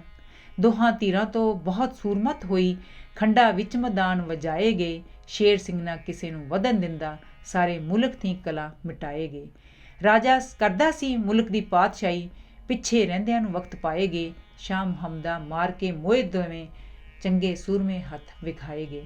ਦੁੱਲੇ ਪੱਟੀ ਨੂੰ ਗਾਉਂਦਾ ਜੱਗ ਸਾਰਾ, ਜੈਮਲ ਫਤਿਹ ਦੀਆਂ ਵਾਰਾਂ ਸਾਰੀਆਂ ਨੀ। ਮੀਰਦਾਦ ਚੌਹਾਨ ਦੇ ਸੱਤਰ ਅੰਦਰ, ਮੂਈਆਂ ਰਾਣੀਆਂ ਮਾਰ ਕਟਾਰੀਆਂ ਨੀ। ਸੰਧਾ ਵਾਲੀਆ ਜਈ ਨਾ ਕਿਸੇ ਕੀਤੀ, ਤੇਗਾਂ ਖਿੱਚ ਦਰਬਾਰ ਤੇ ਮਾਰੀਆਂ ਨੀ। ਸ਼ਾਹ ਮੁਹੰਮਦਾ ਮੋਏ ਨੀ ਵੀਰ ਹੋ ਕੇ, ਜਾਨਾਂ ਕੀਤੀਆਂ ਨੇ ਪਿਆਰੀਆਂ ਨੀ। ਪਿੱਛੋਂ ਆ ਕੇ ਸਭਨਾਂ ਨੂੰ ਫਿਕਰ ਹੋਇਆ, ਸੋਚੀ ਪਏ ਨੀ ਸਭ ਸਰਦਾਰ ਮੀਆਂ। ਅੱਗੋਂ ਰਾਜ ਆਇਆ ਹੱਥ ਬੁਰਸ਼ਿਆਂ ਦੇ, ਪਈ ਖੜਕਦੀ ਨਿਤ ਤਲਵਾਰ ਮੀਆਂ। ਗੱਦੀ ਵਾਲਿਆਂ ਨੂੰ ਜਿਹੜੇ ਮਾਰ ਲੈਂਦੇ, ਹੋਰ ਕਹੋ ਕਿਸ ਤੇ ਪਾਣੀ ਹਾਰ ਮੀਆਂ। ਸ਼ਾਹ ਮੁਹੰਮਦਾ ਧੁਰੋਂ ਤਲਵਾਰ ਵਗਦੀ, ਖਾਲੀ ਨਹੀਂ ਜਾਣਾ ਕੋਈ ਵਾਰ ਮੀਆਂ। ਮਹਾਂਬਲੀ ਸਰਦਾਰ ਸੀ ਪੰਥ ਵਿੱਚੋਂ, ਡਿੱਠੀ ਬਣੀ ਕੁਚਲਣੀ ਚਾਲ ਮੀਆਂ। ਦਿਲ ਆਪਣੇ ਬੈਠ ਵਿਚਾਰ ਕਰਦਾ, ਇੱਥੇ ਕਈਆਂ ਦੇ ਹੋਣਗੇ ਕਾਲ ਮੀਆਂ। ਲਹਿਣਾ ਸਿੰਘ ਸਰਦਾਰ ਮਜੀਠੀਆ ਸੀ, ਵੱਡਾ ਅਕਲ ਦਾ ਕੋਟ ਕੁਮਾਲ ਮੀਆਂ। ਸ਼ਾਹ ਮੁਹੰਮਦਾ ਤੁਰ ਗਿਆ ਤੀਰਥਾਂ ਨੂੰ, ਸਭੋ ਛੱਡ ਕੇ ਦੰਗ ਦਵਾਲ ਮੀਆਂ। ਦਲੀਪ ਸਿੰਘ ਗੱਦੀ ਉੱਤੇ ਰਹੇ ਬੈਠਾ, ਹੀਰਾ ਸਿੰਘ ਜੋ ਰਾਜ ਕਮਾਉਂਦਾ ਈ। ਜੱਲਾ ਉਸ ਖਾਸ ਵਜ਼ੀਰ ਹੈ ਸੀ, ਖਾਤਰ ਤਲੇ ਨਾ ਕਿਸੇ ਨੂੰ ਲਿਆਉਂਦਾ ਈ। ਅੰਦਰ ਬਾਹਰ ਸਰਕਾਰ ਨੂੰ ਪਿਆ ਕੂਰੇ, ਕਹੇ ਕੁਝ ਤੇ ਕੁਝ ਕਮਾਉਂਦਾ ਈ। ਸ਼ਾਹ ਮੁਹੰਮਦਾ ਪੰਥ ਨੂੰ ਦੁੱਖ ਦਿੰਦਾ, ਹੀਰਾ ਸਿੰਘ ਦਾ ਨਾਸ ਕਰਾਉਂਦਾ ਈ। ਸਿੰਘਾਂ ਲਿਖਿਆ ਖੱਤ ਸੁਚੇਤ ਸਿੰਘ ਨੂੰ, ਬੁਰਾ ਕਰਨ ਹਾਰਾ ਜੱਲਾ ਠੀਕਦਾ ਈ। ਜਲਦੀ ਪਹੁੰਚ ਵਜ਼ੀਰ ਬਣਾ ਲਈਏ, ਤੈਨੂੰ ਖਾਲਸਾ ਪਿਆ ਉਡੀਕਦਾ ਈ। ਅਕਸਰ ਰਾਜ ਪਿਆਰੇ ਨੀ ਰਾਜਿਆਂ ਨੂੰ, ਹੀਰਾ ਸਿੰਘ ਤਾਂ ਪੁੱਤ ਸ਼ਰੀਕਦਾ ਈ। ਸ਼ਾਹ ਮੁਹੰਮਦਾ ਜੱਲੇ ਦਾ ਨੱਕ ਵੱਡੋ, ਭੱਜ ਜਾਏਗਾ ਮਾਰਿਆ ਲੀਕਦਾ ਈ। ਜਿਸ ਵੇਲੜੇ ਰਾਜੇ ਨੇ ਖੱਤ ਪੜਿਆ, ਜਾਮੇ ਵਿੱਚ ਨਾ ਮੂਲ ਸਮਾਉਂਦਾ ਈ। ਵਗਾ ਤੱਗ ਲਾਹੌਰ ਨੂੰ ਅਸਾਂ ਜਾਣਾ, ਡੇਰੇ ਕਾਠੀਆਂ ਚਾ ਪਵਾਉਂਦਾ ਈ। ਮੰਜੀ ਕਾਕੜੀ ਫੌਜ ਉਤਾਰ ਕੇ ਜੀ, 22 ਆਦਮੀ ਨਾਲ ਲੈ ਕੇ ਆਉਂਦਾ ਈ। ਸ਼ਾਹ ਮੁਹੰਮਦਾ ਆਨ ਲਾਹੌਰ ਪਹੁੰਚਾ, ਮੀਰ ਮੀਆਂ ਡੇਰਾ ਆ ਕੇ ਲਾਉਂਦਾ ਈ। ਹੀਰਾ ਸਿੰਘ ਨੂੰ ਰਾਜੇ ਦੀ ਖਬਰ ਹੋਈ, ਤੁਰੰਤ ਪੁਲਟਣਾ ਸਭ ਲਪੇਟੀਆਂ ਨੀ। ਸਿੰਘਾ ਆਖਿਆ ਰਾਜਾ ਜੀ ਜਾਓ ਮੁੜ ਕੇ, ਫੌਜਾਂ ਰਹਿੰਦੀਆਂ ਨਹੀਂ ਸਮੇਟੀਆਂ ਜੀ। ਸਿੰਘੋ ਜੀਵਦਾ ਜਾਨ ਮਹਾਲ ਜੰਮੂ, ਤਾਨੇ ਦੇਣ ਰਾਜਪੂਤਾਂ ਦੀਆਂ ਬੇਟੀਆਂ ਨੀ। ਸ਼ਾਹ ਮੁਹੰਮਦਾ ਆਇਆ ਵਜ਼ੀਰੀ ਲੈ ਕੇ, ਆਖਣ ਸਭ ਪਹਾੜ ਡੁਮੇਟੀਆਂ ਨੀ। ਤੋਪਾਂ ਜੜ ਕੇ ਪਲਟਾ ਨਾਲ ਲੈ ਕੇ, ਚਾਚੇ ਸਕੇ ਉੱਤੇ ਹੀਰਾ ਸਿੰਘ ਚੜ੍ਹਦਾ। ਜਦੋਂ ਫੌਜ ਨੇ ਘੱਤਿਆ ਆਣ ਕੇਰਾ, ਖੰਡਾ ਖਿੱਚ ਕੇ ਸਾਰਦਾ ਹੱਥ ਫੜਦਾ। ਭੀਮ ਸਿੰਘ ਤੇ ਕੇਸਰੀ ਸਿੰਘ ਸਾਰੇ ਲੈ ਕੇ ਦੋਹਾਂ ਨੂੰ ਕਟਕ ਦੇ ਵਿੱਚ ਵੜਦਾ। ਸ਼ਾਹ ਮੁਹੰਮਦਾ ਟਿੱਕੇ ਦੀ ਲਾਜ ਰੱਖੀ, ਮੱਥੇ ਸਾਹਮਣੇ ਹੋਏ ਕੇ ਖੂਬ ਲੜਦਾ। ਸਿੰਘ ਜੱਲੇ ਦੇ ਹੱਥੋਂ ਜੋ ਜੰਗ ਤੰਗ ਆਏ, ਦਿਲਾਂ 'ਚ ਕਚੀਚੀਆਂ ਖਾਂਦੇ ਨੀ। ਅੱਗੇ 7 ਤੇ 8 ਸੀ ਤਲਬ ਮਾਰੀ, 12 ਜ਼ੋਰ ਦੇ ਨਾਲ ਕਰਵਾਉਂਦੇ ਨੀ। ਕਈ ਆਖਦੇ 2 ਇਨਾਮ ਸਾਨੂੰ, ਲੈ ਕੇ ਬੁੱਧਕੀਆਂ ਚਾਹ ਗਲ ਪਾਉਂਦੇ ਨੀ। ਸ਼ਾਹ ਮੁਹੰਮਦਾ ਜੱਲੇ ਦੇ ਮਾਰਨੇ ਨੂੰ 5 ਕੌਂਸਲੀ ਚਾਹ ਬਣਾਉਂਦੇ ਨੀ। ਹੋਇਆ ਹੁਕਮ ਜਾਂ ਤੁਰੰਤ ਮੁਹਾਵਤਾਂ ਨੂੰ, ਹੁੰਦੇ ਸੋਨੇ ਦੇ ਚਾਹ ਕਸਾਉਂਦੇ ਨੀ। ਤਰਫ ਜੰਮੂ ਦੇ ਮੂੰਹ ਮਰੋੜ ਚੱਲੀ, ਸਾਨੂੰ ਆਏ ਕੇ ਸਿੰਘ ਮਨਾਉਂਦੇ ਨੀ। ਘੇਰੇ ਅਜਲ ਦੇ ਅਕਲ ਨਾ ਮੂੰਹ ਲਾਈ, ਬੁਰਾ ਆਪਣਾ ਆਪ ਕਰਾਉਂਦੇ ਨੀ। ਸ਼ਾਹ ਮੁਹੰਮਦਾ ਸਿੰਘ ਲੈ ਮਿਲੇ ਤੋਪਾਂ, ਅੱਗੋਂ ਗੋਲਿਆਂ ਨਾਲ ਉਡਾਉਂਦੇ ਨੀ। ਹੀਰਾ ਸਿੰਘ ਤੇ ਜੱਲੇ ਨੂੰ ਮਾਰ ਕੇ ਜੀ, ਜਵਾਰ ਸਿੰਘ ਵਜ਼ੀਰ ਬਣਾਉਂਦੇ ਨੀ। ਤਰਫ ਜੰਮੂ ਪਹਾੜ ਦੀ ਹੋ ਟੁਰੇ, ਰਾਹੀਂ ਸ਼ੋਰ ਖਰੂਦ ਮਚਾਉਂਦੇ ਨੀ। ਉੱਥੋਂ ਰਾਜਾ ਗੁਲਾਬ ਸਿੰਘ ਬੰਨ ਆਂਦਾ, ਕੈਂਠੇ ਫੇਰ ਕੇ ਗਲੀ ਪਾਉਂਦੇ ਨੀ। ਸ਼ਾਹ ਮੁਹੰਮਦਾ ਅਸਾਂ ਹੁਣ ਕੜੇ ਲੈਣੇ, ਜਵਾਰ ਸਿੰਘ ਨੂੰ ਆਖ ਸੁਣਾਉਂਦੇ ਨੀ। ਕਿਹਾ ਬੁਰਸ਼ਿਆਂ ਆਣਾ ਅੰਧੇਰ ਪਾਇਆ, ਜਿਹੜਾ ਬਹੇ ਗੱਦੀ ਉਹਨੂੰ ਮਾਰ ਲੈਂਦੇ। ਕੜੇ ਕੈਂਠੇ ਇਨਾਮ ਰੁਪਏ 12, ਕਦੇ 5 ਤੇ 7 ਨਾ 4 ਲੈਂਦੇ। ਕਦੇ ਤੁਰੇ ਹੀ ਕਿਲੇ ਦੀ ਲੁੱਟ ਕਰਕੇ, ਕਦੀ ਸ਼ਹਿਰ ਦੇ ਲੁੱਟ ਬਾਜ਼ਾਰ ਲੈਂਦੇ। ਸ਼ਾਹ ਮੁਹੰਮਦਾ ਚੜੇ ਮਝੈਲ ਪਈਏ, ਪੈਸਾ ਤਲਬ ਨਾਲ ਪੈਜ਼ਾਰ ਲੈਂਦੇ। ਪਿੱਛੇ ਇੱਕ ਸਰਦਾਰ ਦੇ ਖੇਡ ਵਿਚਲੀ ਪਈ ਵੀ ਨਿੱਤ ਹੁੰਦੀ ਮਾਰੋ ਮਾਰ ਮੀਆਂ। ਸਿੰਘਾਂ ਮਾਰ ਸਰਦਾਰਾਂ ਦਾ ਨਾਸ ਕੀਤਾ, ਸਭੇ ਕਤਲ ਹੋਏ ਸਿੱਖ ਸਰਦਾਰ ਮੀਆਂ। ਕੋਈ ਰਿਆ ਨਾ ਫੌਜ ਦੇ ਸਿਰ ਕੁੰਡਾ, ਹੋਏ ਛੁੱਤਰ ਜਿਉਂ ਬਾਜ ਮੁਹਾਰ ਮੀਆਂ। ਸ਼ਾਹ ਮੁਹੰਮਦਾ ਫਿਰਨ ਸਰਦਾਰ ਲੁਕਦੇ, ਪੂਤ ਮੰਡਲੀ ਹੋਈ ਤਿਆਰ ਮੀਆਂ।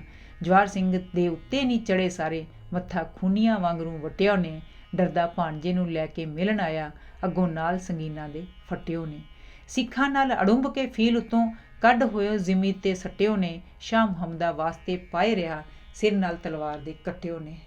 ਮਾਈ ਕੈਦ ਕਨਾਤ ਦੇ ਵਿੱਚ ਕੀਤੀ, ਕਿਸ ਨੂੰ ਰੋਏ ਕਿ ਪਈ ਸੁਣਾਵਣੀ ਏ। ਤੇਰਾ ਕੌਣ ਹਿਮਾਇਤੀ ਸੁਣਨ ਵਾਲਾ, ਜਿਸ ਨੂੰ ਪਾਏ ਕੇ ਵੈਨ ਦਿਖਾਵਣੀ ਏ। ਕਿਹੜਾ ਬਾਦਸ਼ਾਹ ਦਾ ਪੁੱਤ ਮੋਇਆ, ਜਿਹੜਾ ਡੂੰਗੜੇ ਵੈਨ ਤੂੰ ਪਾਵਣੀ ਏ। ਸ਼ਾਹ ਮੁਹੰਮਦਾ ਦੇ ਇਨਾਮ ਸਾਨੂੰ, ਸਾਡੇ ਜ਼ੋਰ ਤੇ ਰਾਜ ਕਮਾਵਣੀ ਏ।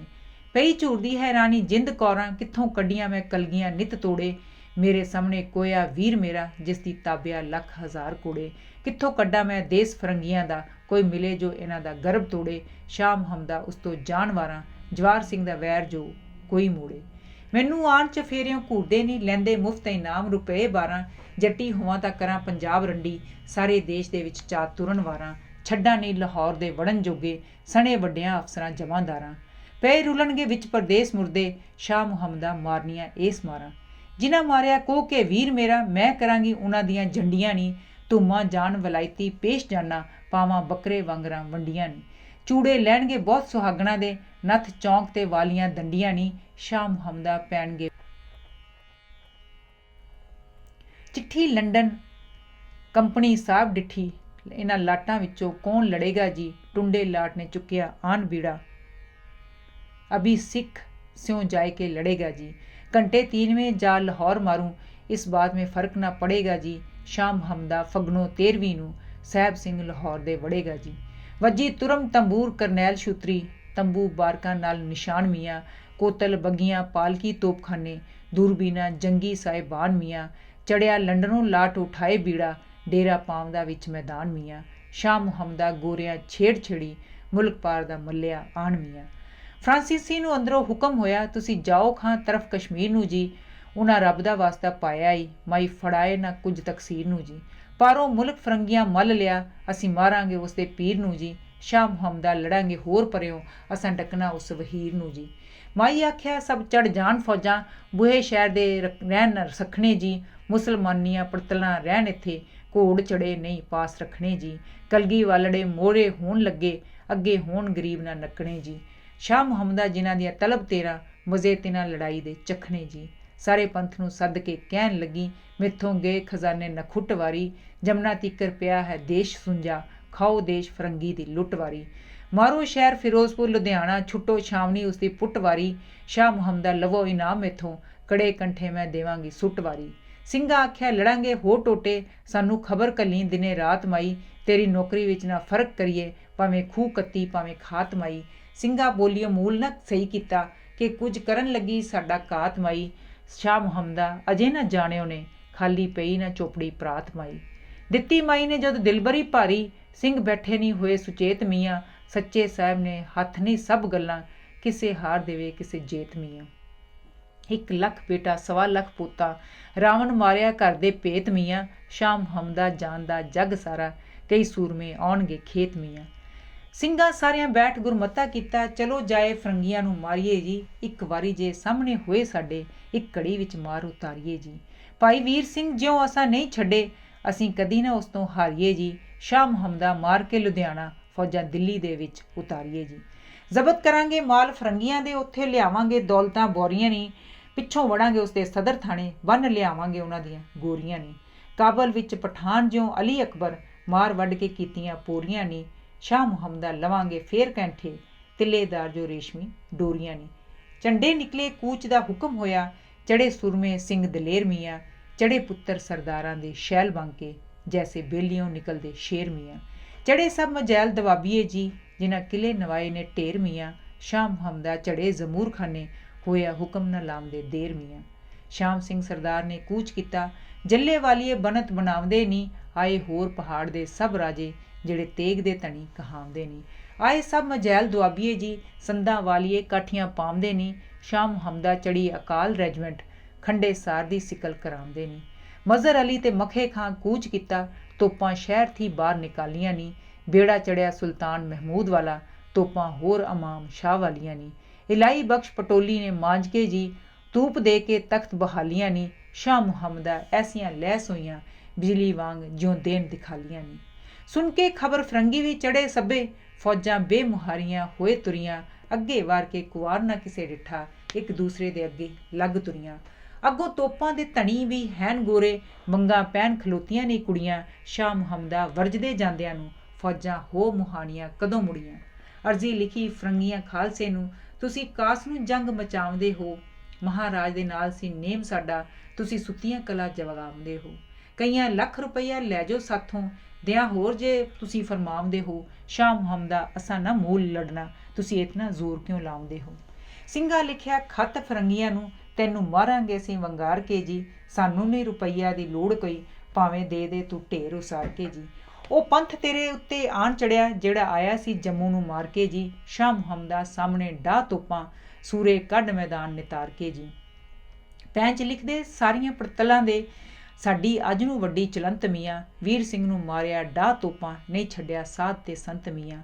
ਅਸੀਂ ਮਾਰੇ ਚੁਫੇਰੇ ਦੇ ਕਿਲੇ ਭਾਰੇ, ਅਸਾਂ ਮਾਰਿਆ ਕੁੱਲੂ ਪਟੰਤ ਮੀਆਂ, ਸ਼ਾਹ ਮੁਹੰਮਦਾ ਗੱਲ ਤਾਂ ਸੋਈ ਹੋਣੀ, ਜਿਹੜਾ ਕਰੇਗਾ ਖਾਲਸਾ ਪੰਥ ਮੀਆਂ। ਦੂਰਬੀਨ ਅੰਗਰੇਜ਼ ਨੇ ਹੱਥ ਲੈ ਕੇ ਕੀਤਾ ਫੌਜ ਦਾ ਸਭ ਸ਼ੁਮਾਰ ਮੀਆਂ, ਜਿੰਨੀ ਥਾਈਂ ਜਮਾ ਜ਼ਮੂਰ ਖਾਨੇ, ਕੀਤੇ ਸਾਹਿਬ ਮਲੂਮ ਹਜ਼ਾਰ ਮੀਆਂ। ਦਾਰੂ ਵੰਡਿਆ ਸੂਰਿਆਂ ਜੰਗੀਆਂ ਨੂੰ, 2-2 ਬੋਤਲਾਂ ਕੈਫ ਖੁਮਾਰ ਮੀਆਂ, ਸ਼ਾਹ ਮੁਹੰਮਦਾ ਪੀ ਸ਼ਰਾਬ ਗੋਰੇ, ਹੋਏ ਜੰਗ ਨੂੰ ਤੁਰਤ ਤਿਆਰ ਮੀਆਂ। ਇੱਕ ਪਿੰਡ ਦਾ ਨਾਮ ਜੋ ਮੁਦਕੀ ਸੀ, ਉੱਥੇ ਭਾਰੀ ਸੀ ਪਾਣੀ ਦੀ ਖੱਡ ਮੀਆਂ, ਘੋੜੇ ਚੜੇ ਅਕਾਲੀਆਂ ਨਵੇਂ ਸਾਰੇ, ਝੰਡੇ ਦਿੱਤੇ ਨਹੀਂ ਜਾਏ ਕੇ ਗੱਡ ਮੀਆਂ। ਤੋਪਾਂ ਚੱਲੀਆਂ ਕਟਕ ਫਰੰਗੀਆਂ ਦੇ, ਗੋਲੇ ਤੋੜਦੇ ਮਾਸ ਤੇ ਹੱਡ ਮੀਆਂ, ਸ਼ਾਹ ਮੁਹੰਮਦਾ ਪਿਸ਼ਾਹ ਨੂੰ ਉੱਠ ਨੱਠੇ, ਤੋਪਾਂ ਸਭ ਆਏ ਕਿੱਥੇ ਛੱਡ ਮੀਆਂ। ਡੇਰੇ ਆਣ ਕੇ ਬੈਠ ਸਲਾਹ ਕਰਦੇ, ਐਤਵਾਰ ਨੂੰ ਅਸੀਂ ਖੰਡਾ ਫੜਾਂਗੇ ਜੀ, ਤੇਜਾ ਸਿੰਘ ਦੀ ਵੱਡੀ ਉਡੀਕ ਸਾਨੂੰ, ਉਸਦੇ ਆਏ ਬਗੈਰ ਨਾ ਲੜਾਂਗੇ ਜੀ। ਸਰਫਾ ਜਾਣ ਦਾ ਤਦੋਂ ਨਹੀਂ ਅਸੀਂ ਕਰਨਾ, ਜਦੋਂ ਵਿੱਚ ਮੈਦਾਨ ਦੇ ਵੜਾਂਗੇ ਜੀ, ਸ਼ਾਹ ਮੁਹੰਮਦਾ ਇੱਕਦੋਂ ਇੱਕ ਹੁਸੀ, ਡੇਰੇ ਚੱਲ ਫਰੰਗੀ ਦੇ ਵੜਾਂਗੇ ਜੀ। ਤੇਜਾ ਸਿੰਘ ਵੀ ਲਸ਼ਕਰੀ ਆਣ ਵੜਿਆ, ਅਹੁਦੇਦਾਰ ਸਭੇ ਉੱਥੇ ਆਮਦੇ ਨੀ, ਕਰੋ ਹੁਕਮ ਤੇ ਤੇਗ ਉਠਾਈਏ ਕੇ ਜੀ, ਪਏ ਸਿੰਘ ਚੀਚੀਆਂ ਖਾਮਦੇ ਨੀ, ਕੂੰਜਾਂ ਨਜ਼ਰ ਆਈਆਂ ਬਾਜਾਂ ਭੁੱਖਿਆਂ ਨੂੰ, ਅੱਖੀਆਂ ਵੇਖੀਆਂ ਝੂਠ ਚਲਾਉਂਦੇ ਨੀ।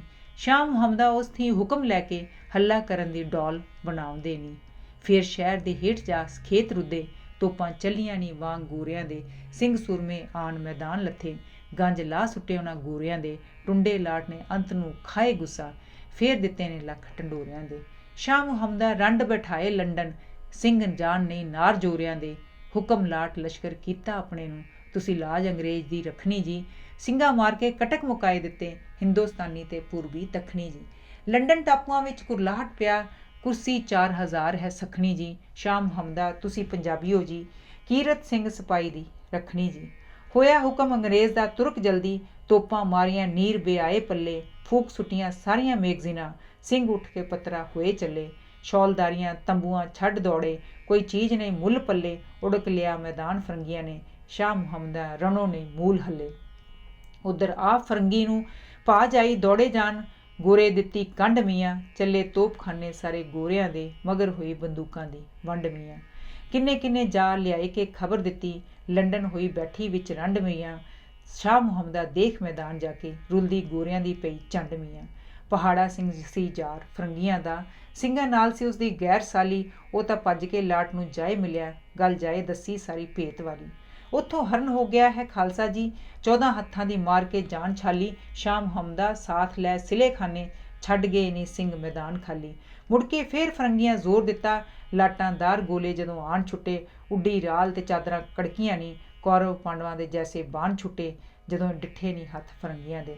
ਉੱਥੇ ਕਈਆਂ ਨੇ ਆਣ ਪ੍ਰਾਣ ਟੁੱਟੇ, ਸ਼ਾਹ ਮੁਹੰਮਦਾ 123 ਤੋਪਾਂ, ਤੋਸ਼ੇ ਖਾਨੇ ਫਰੰਗੀਆਂ ਆਣ ਲੁੱਟੇ, ਕਰੋਂਗੇ ਫਰੰਗੀ ਦੇ ਮਾਰਨੇ ਨੂੰ, ਬੇੜੇ ਤੋਪਾਂ ਦੇ ਸਭ ਖੁਆਏ।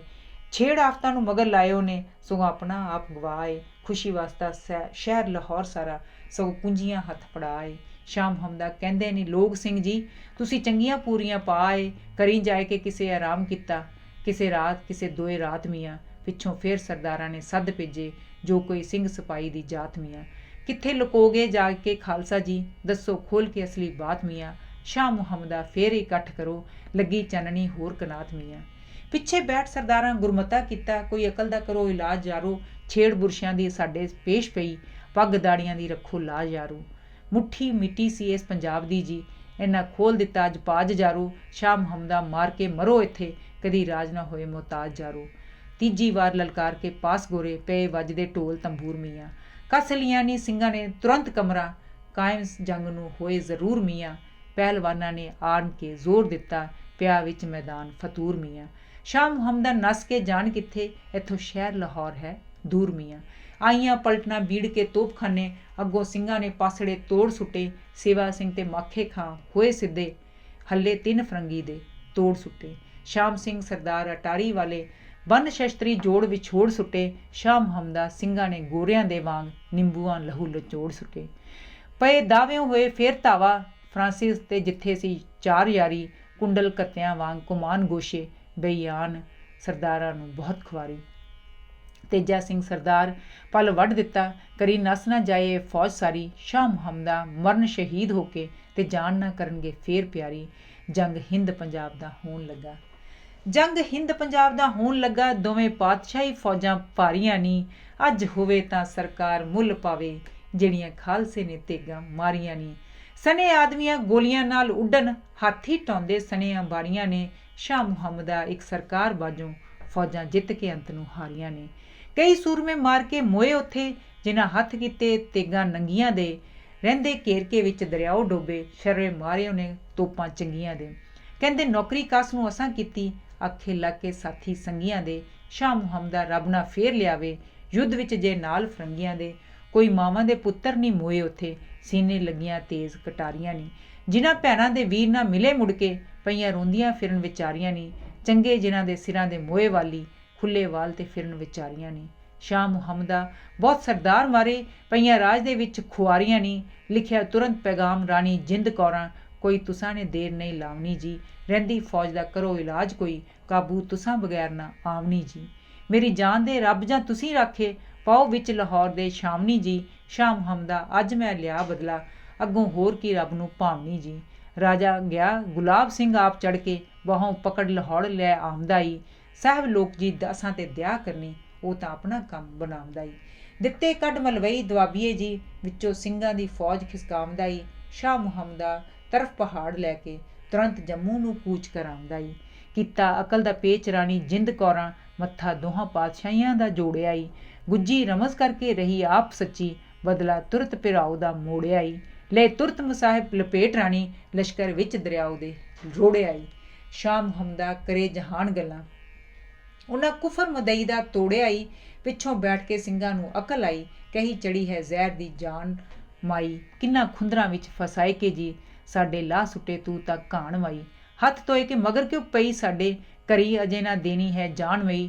ਸ਼ਾਹ ਮੁਹੰਮਦਾ ਖੋਹ ਹਥਿਆਰ ਬੈਠੇ, ਨਾਲ ਕੁੜਤੀਆਂ ਲੈ ਪਛਾਣ ਮਾਈ। ਹੁੰਦੇ ਆਏ ਨੀ ਰੰਨਾਂ ਦੇ ਧੁਰੋਂ ਕਾਰੇ, ਲੰਕਾ ਵਿੱਚ ਤਾਂ ਰਾਵਣ ਕੁਹਾਏ ਦਿੱਤਾ। ਕੌਰਵ ਪਾਂਡਵਾਂ ਨਾਲ ਕੀ ਭਲਾ ਕੀਤਾ, 18 ਖੂਨੀਆਂ ਕਟਕ ਮੁਕਾਏ ਦਿੱਤਾ। ਰਾਜੇ ਭੋਜ ਦੇ ਮੂੰਹੋਂ ਲਗਾਮ ਦਿੱਤੀ, ਮਾਰ ਅੱਡੀਆਂ ਹੋਸ਼ ਭੁਲਾਏ ਦਿੱਤਾ। ਸ਼ਾਹ ਮੁਹੰਮਦਾ ਇਸ ਰਾਣੀ ਜਿੰਦ ਕੌਰਾਂ, ਸਾਰੇ ਦੇਸ਼ ਦਾ ਫਰਸ਼ ਉਠਾਏ ਦਿੱਤਾ। ਜਿਹੜੀ ਹੋਈ ਸੋ ਲਈ ਹੈ ਵੇਖ ਅੱਖੀਂ, ਅੱਗੇ ਹੋਰ ਬਾਤ ਕੀ ਬਣਾਵਣੀ ਜੀ। ਇੱਕ ਘੜੀ ਦੀ ਕੁਝ ਉਮੀਦ ਨਹੀਂ, ਕਿਸੇ ਦੀ ਹਾੜੀ ਕਿਸੇ ਦੀ ਸਾਵਣੀ ਜੀ। ਨਿੱਕੇ ਪੈਂਚ ਹੁਣ ਬੈਠ ਕੇ ਕਰਨ ਗੱਲਾਂ, ਅਸਾਂ ਡਿੱਠੀ ਫਰੰਗੀ ਦੀ ਸ਼ਾਮਣੀ ਜੀ। ਸ਼ਾਹ ਮੁਹੰਮਦਾ ਨਹੀਂ ਮਾਲੂਮ ਸਾਨੂੰ, ਅੱਗੇ ਹੋਰ ਕੀ ਖੇਡ ਬਣਾਵਣੀ ਜੀ। ਸੰਮਤ 1902 ਉਤਰਿਆ ਸੀ, ਜਦੋਂ ਹੋਇਆ ਫਰੰਗੀ ਦਾ ਜੰਗ ਮੀਆਂ। ਐਸੀ ਖੂਨ ਦੀ ਉਹ ਜ਼ਮੀਨ ਪਿਆਸੀ, ਹੋਇਆ ਸੁਰਖ ਸ਼ਰਾਬ ਦੇ ਰੰਗ ਮੀਆਂ। ਧਰਤੀ ਵੱਢ ਕੇ ਧੂੜ ਦੇ ਬਣੇ ਬੱਦਲ, ਜੈਸੇ ਚੜੇ ਆਕਾਸ਼ ਪਤੰਗ ਮੀਆਂ। ਸ਼ਾਹ ਮੁਹੰਮਦਾ ਸਿਰਾਂ ਦੀ ਲਾਈ ਬਾਜ਼ੀ, ਨਹੀਂ ਮੋੜਦੇ ਸੂਰਮੇ ਅੰਗ ਮੀਆਂ। ਜੈਸੇ ਚੜੇ ਆਕਾਸ਼ ਪਤੰਗ ਮੀਆਂ, ਸ਼ਾਹ ਮੁਹੰਮਦਾ ਸਿਰਾਂ ਦੀ ਲਾਈ ਬਾਜ਼ੀ, ਨਹੀਂ ਮੋੜਦੇ ਸੂਰਮੇ ਅੰਗ ਮੀਆਂ। ਅੱਜ ਤੁਸੀਂ ਮੇਰੇ ਨਾਲ ਸ਼ਾਹ ਮੁਹੰਮਦ, ਜਿਸ ਨੂੰ 19ਵੀਂ ਸਦੀ ਦੇ ਰਾਸ਼ਟਰੀ ਕਵੀ ਵਜੋਂ ਯਾਦ ਕੀਤਾ ਜਾਂਦਾ ਹੈ, ਦੀ ਸ਼ਾਹਕਾਰ ਰਚਨਾ ਜੰਗਨਾਮਾ ਸਿੰਘਾਂ ਤੇ ਫਰੰਗੀਆਂ ਬਾਰੇ ਪੜ੍ਹਿਆ ਸੁਣਿਆ ਹੈ। ਕਿਉਂਕਿ ਉਹ ਮਹਾਰਾਜਾ ਰਣਜੀਤ ਸਿੰਘ ਦਾ ਸਮਕਾਲੀ ਸੀ, ਇਸ ਕਰਕੇ ਉਸ ਦੀ ਰਚਨਾ ਦਾ ਬਿਆਨ ਸੱਚਾਈ ਦੇ ਬਹੁਤ ਨੇੜੇ ਹੈ। ਇਸ ਨੂੰ ਰਾਸ਼ਟਰੀ ਦੁਖਾਂਤ ਨੂੰ ਪੂਰੀ ਬਰੀਕਬੀਨੀ ਨਾਲ ਨਿਸ਼ਾਨਦੇਹੀ ਕਰਨ ਵਾਲੀ ਰਚਨਾ ਕਿਹਾ ਜਾਂਦਾ ਹੈ। ਧੰਨਵਾਦ। ਹਰਜੀਤ ਬੰਗਰ।